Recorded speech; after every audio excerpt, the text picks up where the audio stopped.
do solemnly swear that I will bear true faith and allegiance to Pakistan, that I will bear true faith and allegiance to Pakistan, that as the acting Chief Justice of Pakistan, that as acting Chief Justice of Pakistan, I will discharge my duties I will discharge my duties and perform my function honestly, and perform my functions honestly, to the best of my ability, the best of- faithfully, to the best of my ability and faithfully, in accordance with the Constitution of Islamic Republic of Pakistan and the law.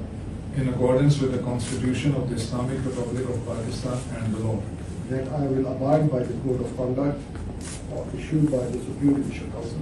And I will abide by the code of conduct issued by the Supreme Judicial Council. That I will not allow my personal interest to influence my official conduct or my official decision. And I will not allow my personal interest to influence my official conduct or my official decisions. That I will preserve, protect, and defend the Constitution of the Islamic Republic of Pakistan. And I will preserve, protect, and defend the Constitution of the Islamic Republic of Pakistan. And that in all circumstances, And that in all circumstances, I will do right to all member of people I will do right to all manner of people according to law, according to law, without fear or favor, without fear or favor, affection or ill will. affection, or ill will. May Allah Almighty help and guide me. May Allah Almighty help and guide me. Ameen.